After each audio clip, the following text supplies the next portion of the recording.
اگلے ماہ وفاقی بجٹ پیش کیا جائے گا۔ آج آپ کے ساتھ خبر شیئر کی جائے گی کہ اس بجٹ میں سرکاری ملازمین کی تنخواہ میں کتنا اضافہ کیا جائے گا، پینشنرز کی پینشن میں کتنا اضافہ ہوگا اور ٹیکس کی مد میں سرکاری ملازمین کو کتنا ریلیف ملنے کی توقع ہے۔ جی السلام علیکم، آپ دیکھ رہے ہیں چینل گورنمنٹ امپلائیز اپڈیٹس۔ امید ہے کہ آپ سب خیریت سے ہوں گے۔ وزارت خزانہ ان تجاویز پر کام کر رہی ہے جن پر IMF کے وفد کے ساتھ بجٹ مشاورت کے دوران بات چیت ہوگی۔ حکومت پاکستان آئندہ مالی سال کے بجٹ میں تنخواہ دار طبقے پر انکم ٹیکس کا بوجھ کم کرنے کی تجویز پر سنجیدگی سے غور کر رہی ہے، تاہم اس ریلیف کے بدلے سرکاری ملازمین کی تنخواہوں اور پینشن میں اضافہ نہ کیے جانے کا امکان ہے۔ رپورٹ میں کہا گیا ہے کہ اگر تنخواہوں میں اضافہ کیا جاتا ہے تو سرکاری ملازمین زیادہ ٹیکس والے سلیب میں چلے جاتے ہیں، جس سے ان کی نیٹ انکم میں کوئی خاص فرق نہیں پڑتا۔ رپورٹ کے مطابق ایک سرکاری عہدیدار نے کہا کہ اگر ہم ٹیکس کی شرح کم کر دیں اور ٹیکس چھوٹ کی حد بڑھا دیں تو سرکاری ملازمین تنخواہ میں اضافہ نہ ہونے کے باوجود مالی طور پر بہتر پوزیشن میں ہوں گے۔ گزشتہ 4 سالوں میں سرکاری ملازمین کی تنخواہوں میں 60% سے زائد اضافہ ہو چکا ہے، جبکہ نجی شعبے کی اجرتیں مہنگائی کے باوجود جمود کا شکار رہی ہیں۔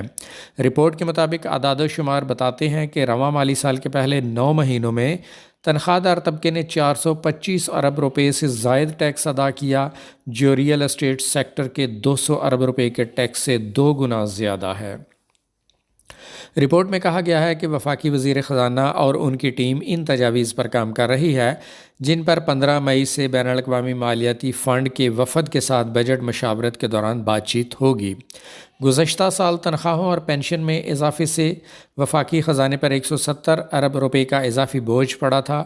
حکام کا ماننا ہے کہ اگر اس رقم کا کچھ حصہ بھی ٹیکس کم کرنے کے لیے استعمال کیا جائے تو عام آدمی کو زیادہ بڑا ریلیف مل سکتا ہے۔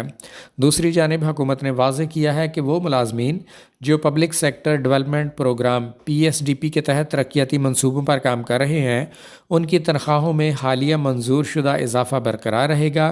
ان ملازمین کی کم از کم تنخواہوں میں 20 سے 35% اضافے کی منظوری پہلے ہی دی جا چکی ہے، جو کہ 1 جولائی 2026 سے لاگو ہوگی۔ تاہم دیگر عام سرکاری ملازمین کے لیے حتمی فیصلہ IMF کے مذاکرات کے بعد سامنے آئے گا، جس میں ترقیاتی پروگراموں کے بجٹ میں کٹوتی اور ٹیکس چھوٹ کے دیگر پہلوؤں پر غور کیا جائے گا۔ ناظرین، تنخواہ اور پینشن میں اضافہ نہ ہونے کا امکان اور ٹیکس ریلیف ملنے کے امکان کی یہ خبر روزنامہ آج میں شائع ہوئی ہے۔ اس خبر کی سمری یہ ہے کہ تنخواہ دار کے لیے ٹیکس ریلیف، تنخواہوں میں پینشن میں اضافہ نہ ہونے کا امکان۔ گزشتہ سال بجٹ میں تنخواہ اور پینشن میں اضافے سے 170 ارب لاگت آئی تھی۔ مذکورہ رقم سے تنخواہ دار طبقے کو ٹیکس ریلیف دینے پر غور۔ IMF سے 15 مئی کو اپنی تجاویز پر مذاکرات ہوں گے۔ ترقیاتی پروگراموں پر بھی بڑا کٹ لگے گا۔ سرکاری ملازمین کے لیے حتمی فیصلہ مذاکرات کے بعد ہی ہوگا۔ PSDP ملازمین کے لیے 35% اضافہ برقرار رہے گا۔ ناظرین، یہ تھی روزنامہ آج کی اہم خبر جو آپ کے ساتھ شیئر کی گئی بجٹ کے حوالے سے۔ اگر آپ ایسی معلومات میں دلچسپی رکھتے ہیں تو چینل سبسکرائب کر لیں تاکہ ایسی ویڈیوز آپ کو ملتی رہیں۔ چینل کا نام ہے گورنمنٹ امپلائیز اپڈیٹس۔ آپ چاہیں تو میری ویب سائٹ governmentbrief.com وزٹ کر سکتے ہیں۔ آپ کے قیمتی وقت کا شکریہ۔ ملاقات ہوگی اگلی ویڈیو کے ساتھ۔ اللہ حافظ۔